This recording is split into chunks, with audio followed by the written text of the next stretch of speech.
निर्णायक मंडी को मेरा साधुवाद। मैं रोहन किरोड़ीमल महाविद्यालय दिल्ली विश्वविद्यालय का छात्र आप सभी के समक्ष उपस्थित हूँ दिए गए विषय के संदर्भ में अपने वक्तव्य को लेकर। मान्यवर, जो दिया गया विषय है वह है विश्व बाजार में आत्मनिर्भर भारत सफल या असफल। तो मान्यवर, चूंकि जो विषय के अंदर में एक संदर्भ दिया गया है जो कि कहीं ना कहीं 1992 के उदारीकरण और वैश्वीकरण की बात को लेकर कहा गया है, तो मान्यवर जो मेरा मत है, मेरे अनुसार एक जो पहलू है जो कहीं ना कहीं विषय के अंदर और आना चाहिए था कि हर चीज के पीछे एक ऐतिहासिक क्रम होता है और कहीं ना कहीं इस संदर्भ के अंदर वो ऐतिहासिक क्रम जो है वो हमें धुंधला दिखता है। तो मैं कहीं ना कहीं उस ऐतिहासिक क्रम को लेकर विषय के पक्ष में बात करना चाहूंगा। अर्थात मैं कहना चाहूंगा कि जो आत्मनिर्भर भारत है वो भारत के अंदर सफल रहा है। कैसे हम समझते हैं? मानिए, जो आत्मनिर्भरता का जो सिद्धांत है, बशर्ते उसके अंदर आर्थिक जो पहलू वर्तमान के अंदर एक ढांचा बना है जो कहीं ना कहीं एक जड़ है, लेकिन जड़ का अर्थ ये नहीं कि आप उस पूरे पेड़ को नकार दें, अर्थात जो उसकी विभिन्न शाखाएं हैं आप उसको नकार दें। कहीं ना कहीं आप मानेंगे कि उसके अंदर एक सामाजिक पहलू भी है, उसके अंदर एक राजनीतिक पहलू भी है, उसके अंदर एक सांस्कृतिक पहलू भी है, उसके अंदर एक पर्यावरणीय पहलू भी है,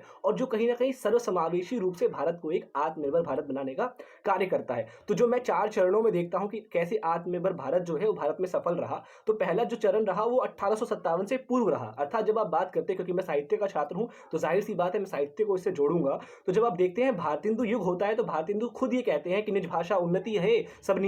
निज भाषा उन्नति है, सब हिय को मूल, बिन निज भाषा ज्ञान के मिटत ना हिय को सूल। तो ये जो निज भाषा की जो बात थी, अर्थात जो भाषाई आत्मनिर्भरता की बात थी, वो भारतेंदु युग में आपको देखने को मिलता है। और वही जो आत्मनिर्भरता है वो आगे बढ़ती है जो 1857 के बाद जब हम बात करते हैं स्वतंत्रता क्रांति की, जो स्वतंत्रता रिबेलियन की, और वो जो बनता है वो आत्मनिर्भर भारत के अंदर बाद में जब गांधी जी आते हैं तो बनता है वो असहयोग आंदोलन के रूप में, वो बनता है नॉन कॉपरेशन मूवमेंट के रूप में, वो बनता है खिलाफत के रूप में। और वो आत्मनिर्भरता का भारत जो है, जब भारत आजाद हो जाता है तो एक पहलू बनता है, क्योंकि हम सभी जानते हैं कि विरासत में हम सभी को एक गतिहीन अर्थव्यवस्था मिली थी, और उस गतिहीन अर्थव्यवस्था को अब सुदृढ़ करने के लिए खासकर कृषि, क्योंकि हमारा 80% जो आबादी है वो कृषि पर निर्भर थी, उनको वापस एक पहलू एक ढांचे में लाने के लिए जरूरी थी कि हम एक ऐसी क्रांति लाए जो कहीं ना कहीं कृषि का विकास करे। और वो कृषि के विकास के लिए लाते भी हैं हम हरित क्रांति को, और उस हरित क्रांति ने खाद्यान्न में भारत को आत्मनिर्भर बनाया। ये आत्मनिर्भरता होती है, ये आत्मनिर्भरता की शुरुआत कृषि क्रांति से मिली। फिर हम देखते हैं श्वेत क्रांति भी हुई, हम देखते हैं नीली क्रांति भी हुई। तो ये जो पहलू जो क्रम चलता रहा वो आत्मनिर्भरता का ऐतिहासिक पहलू था, हम उसे दरकिनार नहीं कर सकते। बशर्ते वर्ष 1992 में भारत की जो स्थिति थी वो कहीं ना कहीं आर्थिक रूप से चरमरा रही थी, और ऐसे में भारत के लिए आवश्यक होता था कि भारत एक ऐसी नीति को लेकर आए जो कहीं ना कहीं भारत को एक सकारात्मक रूप से आर्थिक रूप से ढांचा प्रदान करे। और इसलिए हम नई नीति जो एलपीजी पॉलिसी जो हम कहते हैं,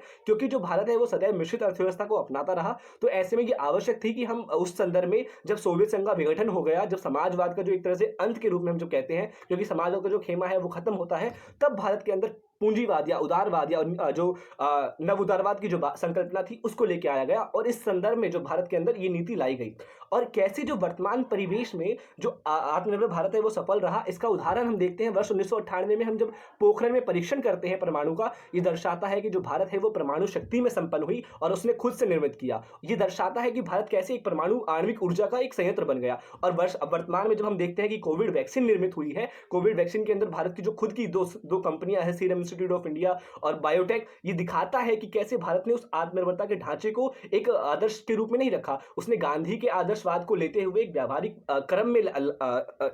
इंप्लीमेंट किया है। और इसी के साथ जो आत्मनिर्भरता का जो सिद्धांत है वो ऐतिहासिक पहलुओं को लेकर होता हुआ आया है, और इसलिए वो सफल भी है, क्योंकि आज जन जन तक ये बात जब देश का प्रधानमंत्री प्रधान सेवक खुद कहता है कि वोकल फॉर लोकल, तो ये दर्शाता है कि कैसे जो भारत के अंदर जो हस्तशिल्प उद्योग था, लघु उद्योग था, जिसका पतन हुआ वैश्वीकरण में, बशर्ते हम यहाँ पर किसी पूरे वैश्विक अर्थव्यवस्था को नहीं नकारेंगे, लेकिन उसके साथ सामंजस्य बिठाएंगे और फिर एक नई अर्थव्यवस्था का निर्माण करेंगे। और इसी के साथ ये सतत प्रक्रिया चलायमान है, और इसलिए मैं मानता हूं कि ये सफल है। समय की सीमा के साथ धन्यवाद।